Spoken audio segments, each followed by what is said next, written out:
Hello, hello, hello. Welcome back to the Run It Back, the show where we try to get things right the second time. Today we're going to do something a little bit different. Today we have a sealed pool submitted by Black Canary herself, the watcher on our Arena Gauntlet League. So, as we open things up, I am instantly drawn to a couple of things. Notably, we have a very deep black pool. Don't know if it's good yet or not. We also have a reasonably deep blue and green, but white here, very shallow. So that's pretty interesting. Also seeing we've got quite a few gold cards. That's pretty common in a set like this because there's 10 different color pairs. Even without moving over to rarity, which we'll do here in a hot second, I'm pointed out to Kaya, Spirit's Justice, which is great, and the big old Vein Ripper. Taking a look, we got 3 mythics. One of them's kind of a dud. I don't think we're playing this card. 7 mana doesn't really do a whole lot.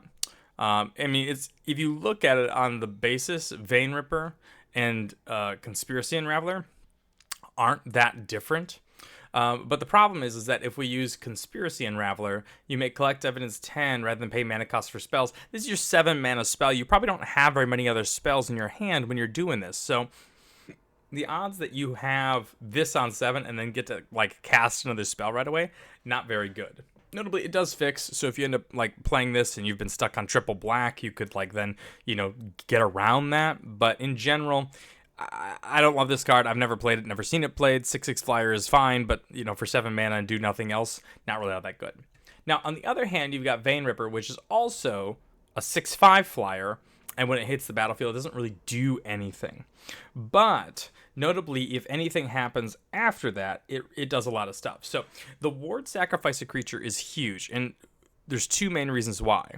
One, because it interacts with other line of text. Whenever a creature dies, target opponent loses 2 life and you gain 2 life. So like you automatically always get a trigger if they're going to use some target removal. The other thing is that if they want to get around the ward cost and they have their own rare of like a board wipe, a sweeper effect, then all of the other creatures and Vein Ripper itself is going to trigger its ability because as they die, it sees them die. So you can't really sweep away a Vein Ripper unless it's its only thing and you're just going to get a trigger no matter what. And then, if you use a target removal spell, you're going to get 2 triggers, one for paying the ward cost and then one for like the Vein Ripper dying itself. So this may be the best black card in the set. It's huge. It does really powerful things. And so I'm in on it. Also notably, you've got Kaya, Spirit's Justice. Overall, I've played with this card a couple of times, and it's not nearly as powerful as you think. The 1/1 flyers just don't really do it. I found this to be a really, really good enabler, maybe the best enabler for your Chalk Outline, your Insidious Roots, your Soul Innervations. These when a creature leaves the graveyard synergies. It also fills up the graveyard for other Collect Evidence things. So if I see Kaya, I really want like a green black shell for my Insidious Roots. Looking at the rares, we got a Leyline, that's no good. Kellen is very good, so we'll place that sort of in this very good category. Illicit Masquerade is very swingy, in my opinion. There are going to be boards where this is great. There are going to be boards where this is dead. I think it leans more so on the side of like easy to get some value out of, but not game-breaking. So I'm going to place it in the good. Let's play it. Homicide Investigator is awesome. I'm always playing this one if I'm in black. Steam Score Scholar really hasn't lived up all that much. I mean, if I'm drawing 2 cards and discarding a card, I really want to keep my instants, my sorceries, and my creatures with flying. So it's good because you can sort of hold on to some lands and then pitch 2 lands, almost kind of like a brainstorm effect in Legacy, where you draw 3 cards, you put the 2 lands back, and now you've essentially drawn 3 functional cards. But in general, this card has been okay, not phenomenal. Monologue Tax, we're really never ever playing this, and having a fixer here is going to be good. So as I take a look at the cards that we're excited about, I see 3 of them are in black. Kellen here is in blue-green. We're going to play the Steam Core Scholar if we get there. It's probably same goes for the Illicit Masquerade because it works particularly well with having a big bomb to get back, as well as making a bunch of little creatures with Kaya. So we're just going to move back over to the color aspect of things. As we look at our multicolor cards, we see we have a Buried in the Garden, which is great, particularly if we're going to be going that Insidious Roots plus Kaya. So this is something we're going to be looking at. Notably, as we move over to green-black, we don't see that Insidious Roots. If we even go reach over in green and see if we have a chalk outline, we don't have one. So that's really unfortunate in this sealed pool, because that's exactly where I want Kaya to be, but it looks like we don't have that opportunity. So I'm going to be pretty light on green unless the rest of these really work out. But taking a look at the gray cards, nothing that exciting. I mean, this Repulsive Mutation looks nice and exciting. Hustle Bustle is fine. Cease Desist is playable. We kind of get a chance to take a look at Dog Walker, Crowd Control Warden. These are all cards that I'm excited to jam. Fairy Snoop, I've been pretty down on, so having 3 of them is not that exciting. Even if we are playing blue-black, I don't know if we're playing 3 Fairy Snoops. Quick look at white. We've got Novice Inspector. We have a Perimeter Enforcer, which looks great. Case File Auditor is okay. On the Job is great, and Hazda Vigilante is phenomenal. These are cards that I'm really excited to play. We have a Kaya. We have some of these Crowd Control Wardens, so maybe we're still sort of just casually splashing a little bit of white, but overall, it's just not deep at all. Looking at blue, I think there's one card. This Cold Case Cracker. Cold Case Cracker. That's the card that I'm excited about. I would play a Crime Stopper Sprite, but so far, not a great start for our commons and uncommons. Fester Leech is probably a playable card. Snarling Gorehound is something at the beginning of the format I would have said not great, but is fine now. Extract is good. Murder is okay. Definitely playable. I play a Macabre Reconstruction when we have something huge like a Vein Ripper like this. Moroi is good. Dual Leech is fine. I might even play a Polygraph Orb if we're running a little low. And then I think I'm in on this Persuasive Interrogators. The effects, I don't really care about the text. It's a 5/6 that draws you a card, and I think that is good enough for me. So it suggests that black is pretty deep, and with having a couple of rares and a really exciting couple of mythics, I think that's where we want to be at.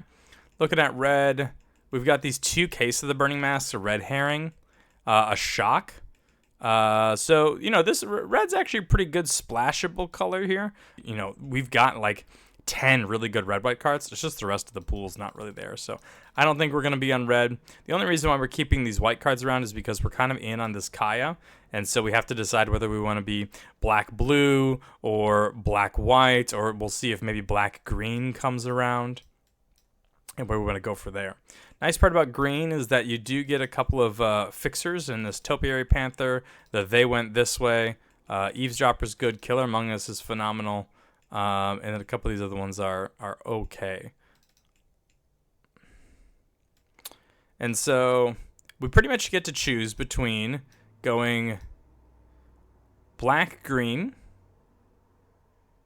which means losing on some power with either Kellen or Kaya. Or we can go like black-green-blue, black-green-white, and see where those things take us. I think if we're playing like black, green, white, we get these in here. Yeah, I'm really feeling black, green is our most powerful shell right now. And then we also get to splash for a couple of powerful cards, like Repulsive Mutation and Kellen, maybe even Cold Case Cracker, and that's probably it. Probably these 3 cards. If we're in green, black, white, we could have Buried in the Garden, these 2 Crowd Control Wardens. We get Kaya, Novice Inspector, and then maybe like a Hazda Vigilante. We're probably not playing these cards. Probably not playing those cards. Finally, we got to take a look at, well, what are we really bringing to the table as far as power level? And obviously, Repulsive Mutation is phenomenal. Kellen also helps, but if we're playing right away, like this sorcery of Tail the Suspect, that means we don't have any black sources in play. I don't know if I really love that. So while these are good splash cards, I just don't think there's enough to really like substantiate that splash. And I might even just play black-green over like splashing some of these cards.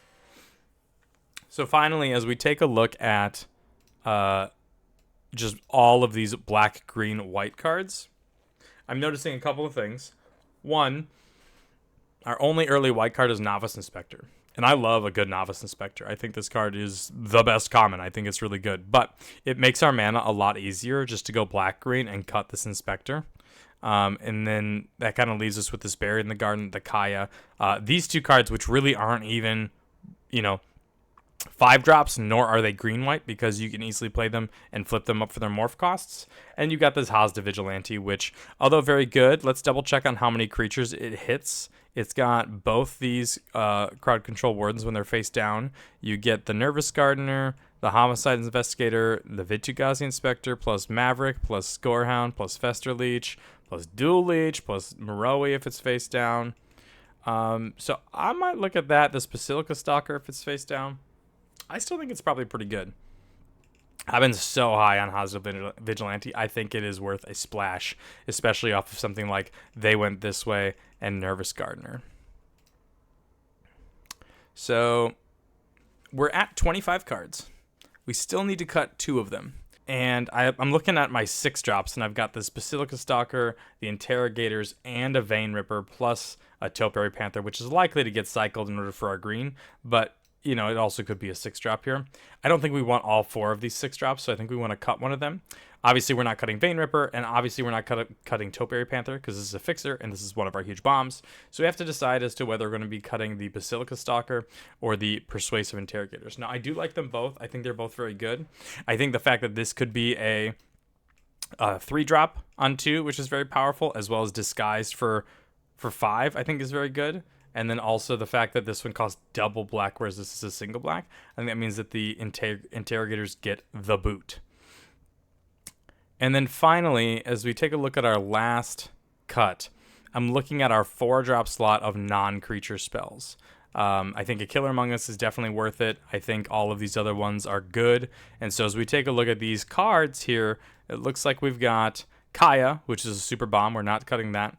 Illicit Masquerade, I think, is good enough for us to make sure that we're getting our Topiary Panther back after we cycled it, or our Vein Ripper back after it gets milled of some reason. So I'm in on this, even if it's literally just sacrifice a creature, get a card back, right? Like if it's reanimate one creature, I'm playing this card because we have cards like Vein Ripper. Then we have our Buried in the Garden versus the Macabre Reconstruction. I think if you wanted to cut this Buried in the Garden, then we're likely cutting all the white with the exception of Kaya.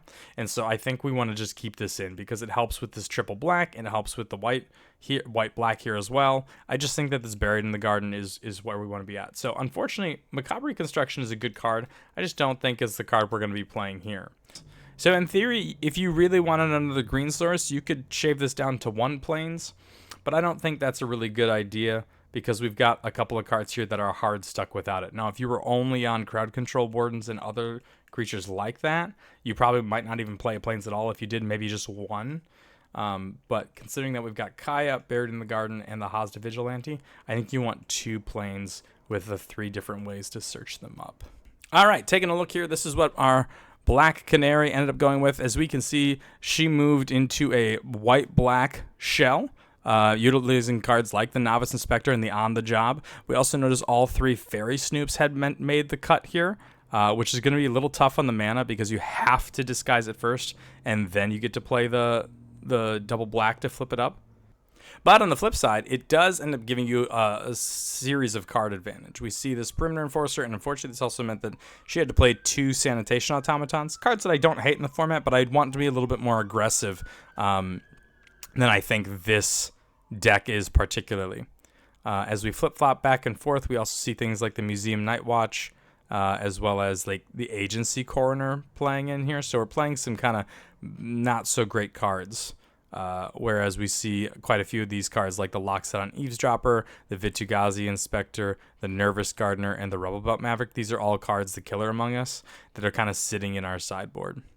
I love it. I think this deck is great. Happy to see that in Best of 1, we went 7-2, getting the trophy here on this deck. And thanks so much for sending it in. if you'd like to have your deck on the next episode of Run It Back, feel free to send me a message on Discord or send me an email to runitbackmtg@gmail.com. Enjoy the rest of your day, folks. Thanks. Bye.